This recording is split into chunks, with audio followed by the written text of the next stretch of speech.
What's up? What's up? What's up, guys? And welcome to Behind the Crypto podcast, sponsored by Cryptorsy. I'm Mike Graham, and I'm your host and guide as we go on this amazing conversations with some of the sharpest and brightest Web3 minds, Web3 projects in this space at the moment. Today, I've got Adam Bouktila, CEO of Defactor. Adam, it's great to have you with us. I hope I got your surname correct. No, honestly, Mike, that was better than most. So please, Yeah. thank you for that. Yeah, great to be here. Thanks for having me. So I'm Adam Bouktila. I am the co-founder of Defactor. So Defactor, we're all about real world assets, all about tokenization. I'm sure we'll be talking a lot more about it on this session. Yeah, no, absolutely, absolutely. It's great to have you with us. I think the concept of real world assets it's a big narrative at the moment. It's so exciting. There's so many cool projects that people are doing, bringing on board kind of the RWAs into Web3, which is awesome. Tell us a little bit about how did Adam get into the Web3 space? How did you guys start Defactor? How did that journey happen? Yeah. Well, I had a lot more hair. I always make that joke. So I had a lot more hair when I came into Web3, and that will usually do it to you. No, so I was consultant kind of my pre-blockchain life. I studied business computer science at college, kind of excelled more on the business side, strategy side, commercial side. I'm not a techie. I always like to say that I'm technical enough to know when I'm being overcharged, but that's about it. I haven't done any coding really since college, but essentially worked as a consultant for quite a number of years. My brother went to actually an Ethereum conference in like 2016, came back and was like, here, there's something here. So we started to look into it. First of all, we started to run some infrastructure. So we ran some nodes. We were kind of block producers and node validators for the first part of our Web3 life, I guess. And then we kind of expanded our network. We got to meet some fantastic teams from around the world. I was always interested in how collectively, like, people would spring up from whatever 10 different countries at these conferences, but they would all have a similar type of concepts. And funnily enough, it was actually a lot of the RWA narrative was being talked about back then, right? People were talking about tokenizing shares in companies or tokenizing properties or issuing different kind of tokenized financial assets. The problem was back then, this was all so experimental to a lot of these kind of big institutions, governments, universities. Okay, they would do some proof of concepts and R&D, but they really weren't ready to dive in yet, you know? So anyway, we got a lot of experience working with lots of projects, which was fantastic. And then eventually we kind of came with the other co-founders of Defactor, and all of them come from kind of different backgrounds. You know, some were specialists in kind of Web2 technology, had built some pretty significant web apps, etc. Others had come from kind of, I guess, the trade finance, the freight forwarding. So we kind of came into the world, I guess the DeFi or RWA world with this in mind. Like, can we build solutions to kind of help some of these use cases like trade finance, invoice tokenization, inventory finance? These were kind of some of the first things we explored at Defactor. And since then, that has kind of fanned out. We now have our own kind of technology toolkit, which specializes in RWAs, but that's kind of my journey. So I came in, I really just, as soon as I had heard about it, you know, we dove in head first, and I haven't really looked back ever since. So you're like one of the OGs. I mean, 2016, that's nearly a decade. I've been around. Yeah, I've been around. And thankfully, look, I'm feel hugely privileged to say I was a part of lots of exciting projects, got to travel the world with this industry, you know, so I really have to try to practice a lot of gratitude. I think we all should, you know, a lot of the times, but yeah, it's been great. It's been a good journey so far. Man, that's amazing. That's amazing. And it's really cool that you got exposed to one of the big projects, right? Ethereum, way Yeah. back in 2016. I mean, you must have seen, it must have been really interesting because you must have had that evolution of watching Ethereum grow, right? And that's probably quite an interesting story to have been connected with. I actually got into crypto around 2017, 2018, but a slightly different version. But really cool, really cool. Listen, tell us a little bit about Defactor. You were kind of starting to talk to us a little bit. It's interesting you mentioned the concept of RWA narrative way back in 2016, right? And obviously you guys are heavily involved in the space. Just for the listeners, tell us a little bit about what you guys do, the type of projects you work with, and yeah, what problem you guys are solving. Yeah. So as I said, we had come into the space with a bunch of co-founders that all had expertise from a previous life, and we brought that basically what we wanted to do was help projects that are coming online. When you're making that decision, hey, I've got a new idea, I want to launch a new token, or I've got a new concept, you always have to make the choice. Am I going to build it in-house? Am I going to use something that already exists? Mm-hmm. As I said, we came into market first looking at trade finance, inventory finance, and invoice financing, and Mm, specifically trying to find like asset originators that existed in that space and kind of mm, match them up with funding and liquidity that existed in the DeFi or the crypto space. This was kind of just after the DeFi summer, so there were a lot of projects that were coming online mm, in the quote real world asset space, and we mm, kept getting asked the same thing all the time. Hey, can you help us build a contract to do this? Hey, could you help us mm, launch a token? Could you help us do this? So mm, eventually we sat down and essentially devised a toolkit. Look, if we had a foundational layer upon mhm, which any business models could be launched, well, that mm. helps projects get from 0 to 1 much Correct. faster. And it Correct. helps their time to market because, as you know, Mike, in this space, a lot of the times it's narrative plays and there's hype cycles that come on, and you have to be quick to Yeah. capitalize on some of what happens. So, especially when there's a bull market happening, if you try to hire an Ethereum developer or you try to hire a senior smart contract developer, it's going to be seriously expensive if you can even find somebody. Mm-hmm. So I guess the vision was really twofold. It was on one side, you're going to have a bunch of these businesses coming online, don't really know a lot about tokenization or Mm, crypto or anything like that, but they want to avail of some of the additional, utilities and functionalities, additional mm-hmm. liquidity. So that's Mm-hmm. from one side, helping businesses. And then on the other side, to help, as I said, we're going to have probably millions more people coming online in the next Mm, few years that are interested in this space. So trying to kind of educate, what are these real world assets? What's the benefit when you do tokenize a gold bar or a house or something like that? So I mm, guess there's still that education piece. And I say it a lot, we're still in the early stages. We still mhm, have to evangelize a lot of people as to why you would tokenize assets. What benefits does it actually bring? So I guess to summarize the toolkit, we've got three components, right? So the first is, let's say you want to tokenize something. You want to tokenize a house or a financial asset or a gold bar. We have a module for that, Defactor mhm, assets. You're able to come in, select the chain you would like to tokenize it on, select the asset standard. So there's some key differences between some of these token standards. mhm, And then you're able to create and issue a token based on different templates, and you can create your own templates too. So that's kind of creating the asset. But then mhm, I always kind of say that, and then what? Now you have a token or you've got a bunch of mhm, tokens in your wallet. What can you actually do with it? So we've also got the concept of lending and borrowing, like collateralized lending, being able mhm, to, when you tokenize a piece of gold or a commodity or whatever it may be, being able to use that as collateral to get access to liquidity. Now, in the Amazing. case of something like gold, a lot of people will buy gold as a long-term store of value or kind of a hedge against what's going on in the crazy world. But if you need a liquidity event, then Mm, why not be able to lock up some of your gold, take a loan based on that value? And because the gold is tokenized, you can run liquidations on chain. So it's almost like bringing DeFi to RWAs. So that's mm, kind of where we're at with the pool side. And then finally, a lot of these projects, as they come online, will have their own token. So they'll have their own either network token, utility token, governance token, etc. So we have a module called Engage, which mm, essentially abstracts away a lot of this complexity, right? So it's got staking, so you can have staking and offer that to your communities. It's got dashboards so that you're mm, able to show what's happening, what percentage of your tokens are staked, what networks is your token on. And, I was talking to somebody actually today, and we take it for granted, people that have been in this space for a couple of years, that we know how to go to Etherscan or something like that and look into a contract and look, but a new person coming into this space doesn't know how to do that, right? like an So alien. It's like an yeah, alien exactly. world. Say, oh yeah, just query that contract and see actually if that's legit. Has there been, no, Yeah. it's not going to happen. So we wanted to build something that if I was a new user, I found out about Mike Coin and I bought it.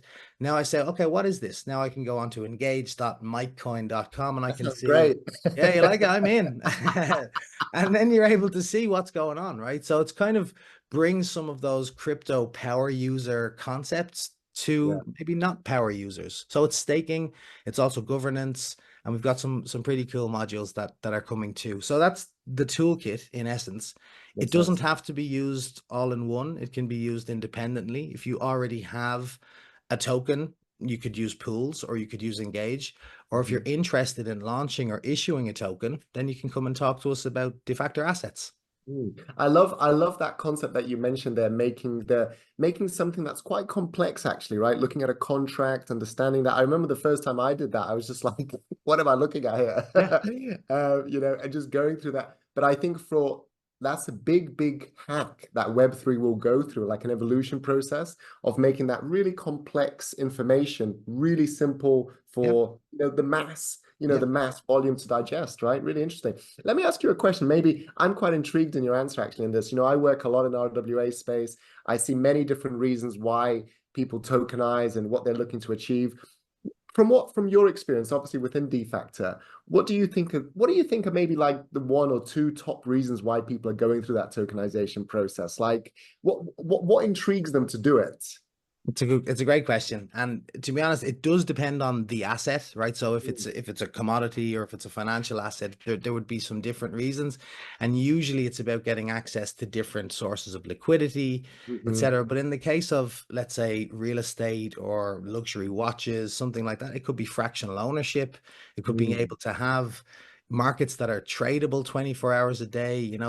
Some of these secondary market concepts are really interesting even to brands, right? Because if you think about a watch will sell once, then it will sell 100 times in the secondary market, and the dealer doesn't get anything, right? The brand doesn't make anything on that. If you have something Mm-hmm. that's tokenized and it's attached to the issuer, you could make revenue, you could make recurring revenue every time something sells, right? So there's lots of different reasons why you may want to tokenize something. And even my pre-blockchain world, I was involved in a loyalty and voucher system that we co-founded, and I also see that as being hugely transformative. If you've got assets that are tokenized, you can have real enhanced loyalty. Maybe you get access to certain services when you have it. So yeah, I could wax lyrical all the time about why you might tokenize something, but as I say, we're still in the early stages. And in Really? reality, Mike, I would kind of say, and I ask this question a lot, right? We get people say, I want to tokenize this house. And I always ask, why? What do you want from this? What's the end goal? A Yeah. lot of the times people want access to capital, right? They want access to liquidity. You might Yeah. have a situation that they are from a part of the world that they don't have access to certain banking services or etc. So yeah, all of the above. Yeah, no, makes sense. Makes sense. I was curious in your answer because yeah, like I talk to RWA projects all the time and I see a lot of times, like you said, it is about raising that liquidity. It is about tapping into an extra layer of investors, right? And kind of having a bit of an edge on the competition as well. It's really, I think, yeah, the real estate one is really interesting. I'm seeing people tokenize like funds, which I Yep. find super interesting how they're doing Yep. it. And Exactly. there's so many different models. I've seen one. We're working with a project where they're doing a gold mine in Chile. So Mm-hmm. just Yep. amazing concept. Honestly, Mike, you should see You some know? of the inbound requests that we get, etc. You Yeah, get every different type of asset or thing that you can think of. We've been yeah. asked about guitars before. We've been asked about Oh. vintage pianos. We've been asked about lots of types of things. Again, the big problem you're going to get a lot of the times because these assets exist in the real world Mm, is, okay, where are those assets? Where are they being custodied? What is the value of those assets? There's certain things that happen off chain in the off chain world that you simply just you don't solve the problem by tokenizing it. So mhm, you have to make sure that when a project or somebody is saying that they're tokenizing something, where is that underlying asset? How is it being handled? What honestly, like some people yeah, don't think yeah. about it that way, and it can be the case. Like again, I was talking before, it was in the UAE to a crowd that wanted to tokenize a lot of supercars.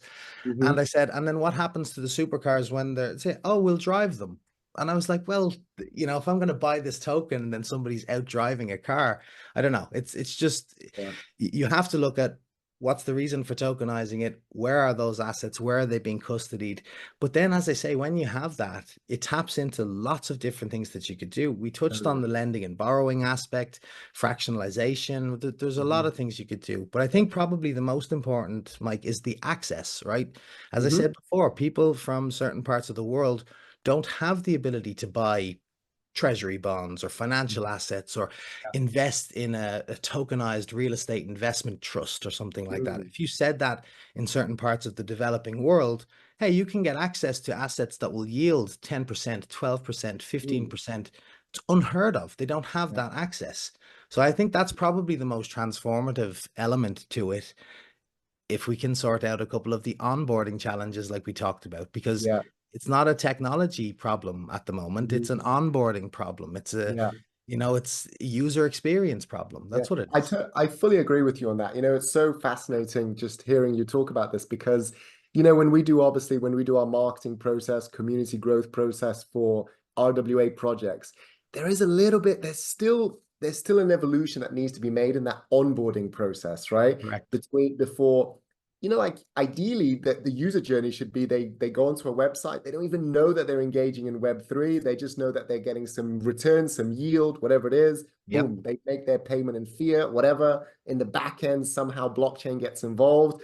And I think once we get there, it's game time, right? But even now, it's growing in its evolution. So with Defactor, tell me, what is the goal? What are some of your personal goals within Web3? What are your aspirations? Where is Adam going? So just a simple question, right? Just a So simple yeah. one. No, no, from a de facto point of view, what, as I said before, if you go to, I think if you type in CoinGecko RWA, you'll get a list of different RWA projects. And I think there's about 150 out there that have a token listed. There's Mm, way more projects coming in the hundreds, maybe in the low thousands of projects that are coming. But I honestly think that 150 in the next 18 months will go to 500 plus, maybe 1,000 of these projects that are coming online. And like I said, Mike, a lot of them will run into the same challenges. They'll want to tokenize an asset. They'll want to have access to some of these utilities, but they mm, may not have either the appetite to incur such high technical debt to bring on some developers, or maybe they don't have the expertise. If you're mhm, speaking with a real estate company that wants to launch a trust, they don't necessarily know how to launch smart contracts or audit, etc.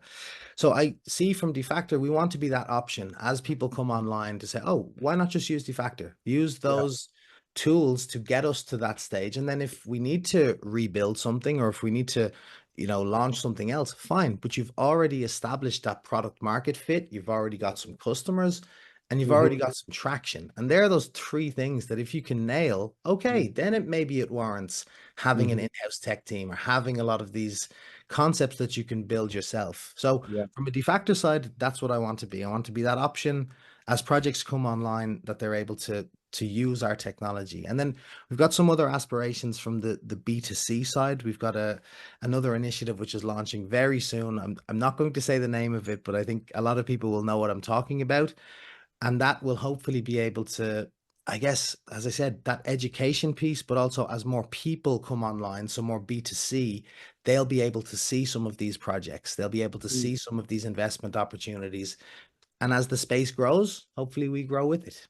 So that's mhm, from a de facto side. From an Adam side, or a personal kind of Web3 side, I got into this space, and I've touched on it a couple of times, but I got excited about how this technology can actually impact people's lives, how they do business, how they transact, etc.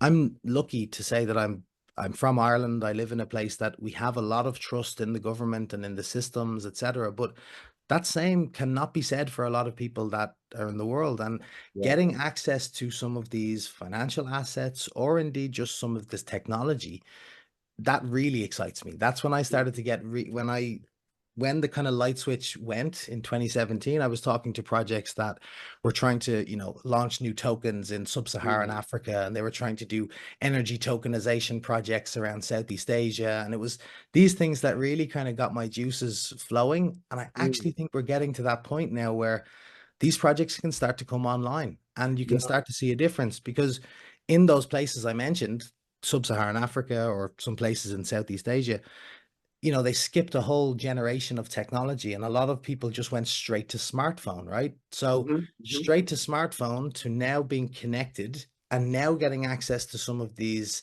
as I said, different types of asset classes or different types of technologies.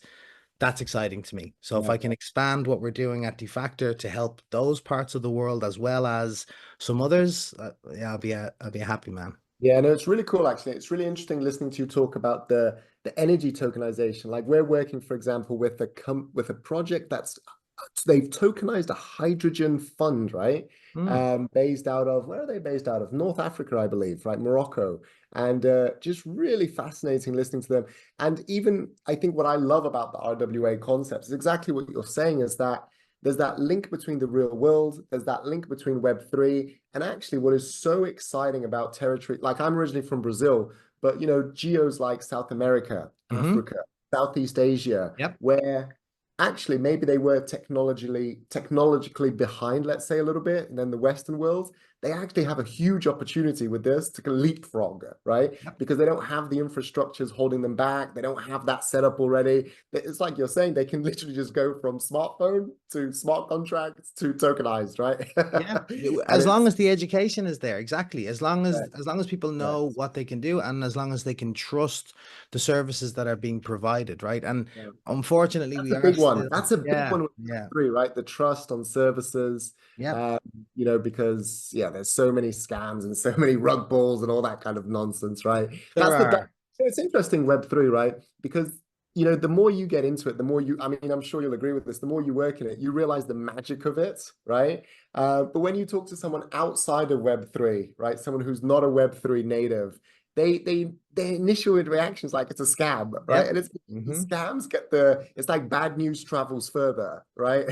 I'm with you. I'm with you. And to be honest, look, I do enjoy seeing some of these meme coins or some of these projects coming out, but ultimately I think it does hurt the industry, you know, because you have Yeah, some people who are saying there's so many of these rug pulls, there's tens of thousands of these new tokens coming online. You know, yeah, if a famous politician trips and falls right now, there's going to be a meme coin about them tripping and falling the next day. yeah, And I kind of like that. Like that's funny. But then when you speak to people that are outside of our world, they're like, this is crazy. You've got dogs yeah, with hats and you've got this and you've got everything. And I'm trying to say, no, actually think about what could be done in the real world. Think from a yeah, solutions perspective, yeah. problems that we have now could be reduced. But the problem, Mike, and I think I was at an event hosted by Outlier Ventures, and somebody Mm, said this on the panel. They said mm, for people to come online and try something new, it has to be at least twice as good. Like it has to be at least, you know, if you already have access to some of these services, it has to be either a better service or you get better returns or you have a better user experience.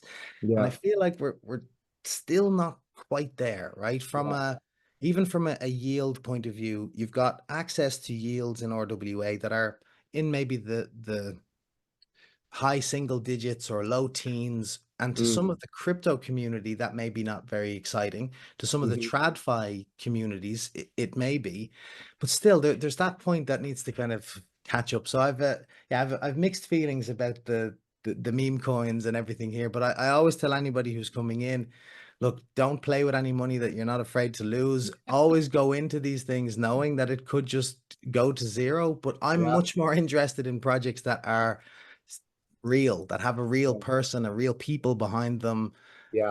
and yeah, hopefully Listen, have a roll. let's Yeah, talk a little bit about that. That takes us nicely to the next point. What is maybe one of your favorite coins, one of your favorite projects? Yeah, one of your favorite tokens. yeah.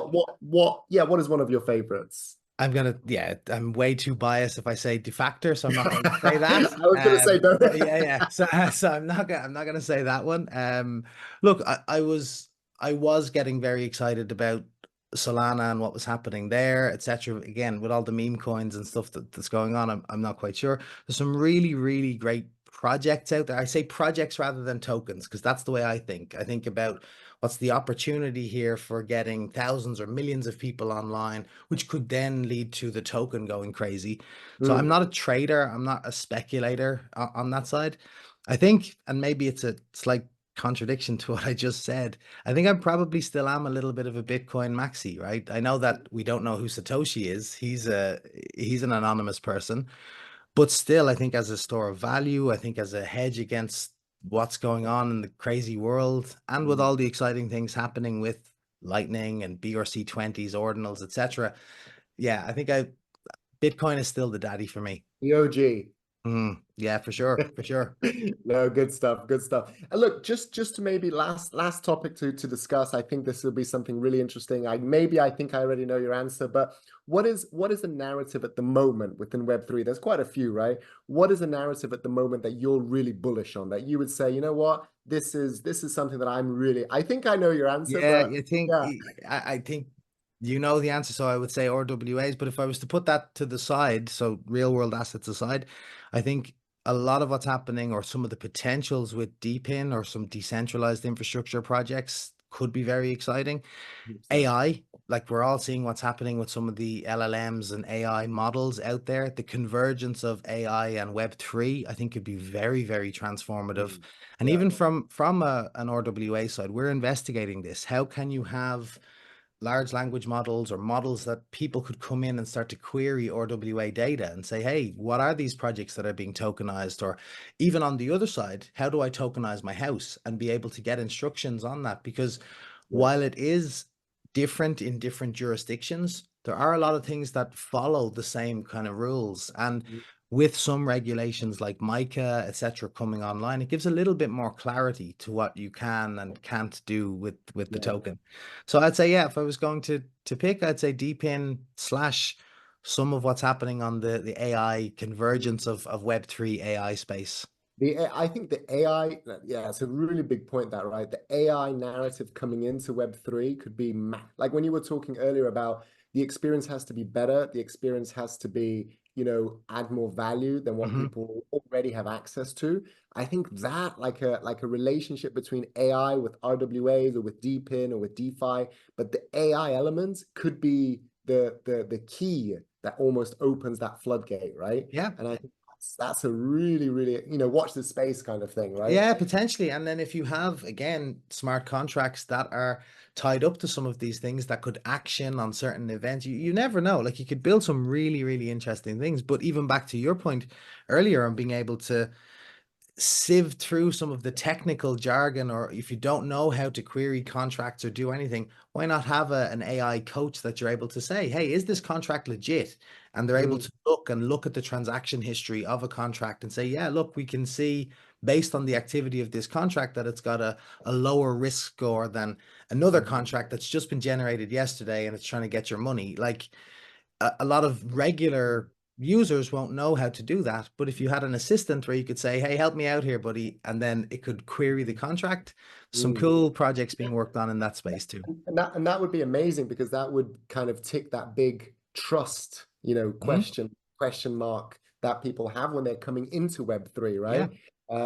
Because I think for a lot of people, when they first come into Web3, we all have the stories of how we've been burnt a little bit, something that's happened. And unfortunately, for a lot of people, they get burnt once, twice. They don't want to keep getting burnt, right? Yeah. Yeah. You're right. And actually, something like that could be a huge tick in the box on the trust side, right?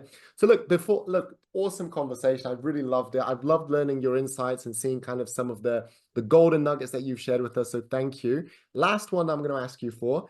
I always ask guests for this. So towards the end of the conversation, to wrap up, leave us with maybe one motivational quote, or maybe just an insight that you have for maybe any founders or builders that are listening to this podcast. So you can choose. You can either choose a motivational quote, or you can choose, yeah, maybe a piece of advice. Yeah, I like that. I'm not very one for the motivational quotes. I do like the KISS, keep it simple, stupid. Like try to really know what you're doing before you're moving forward. Don't in this space, there's a real habit of overcomplicating tokenomics models or crazy ways of doing things. Find a customer, find somebody who you think can use your service, and get that feedback and get that live feedback. Hey, this would be awesome if I could do this. Okay. Mm. That's real user generated feedback and content. And that's really, really valuable. I think at the moment, crypto and Web3 is still filled with a lot of projects that are kind of vapor or promising to do X, Y, and Z, promising to change the world. Again, keep it simple. Try to find some customers, try to find some real value and your place in the market. And then who Mhm. knows? I love that. I love that. I love that. Adam, thank you so much. Guys, thank you so much for listening. This has been Mike Graham with Adam Bouktila, talking from Defactor. We look forward to seeing you on the next episode. Cheers. Bye for Thanks, now. everyone.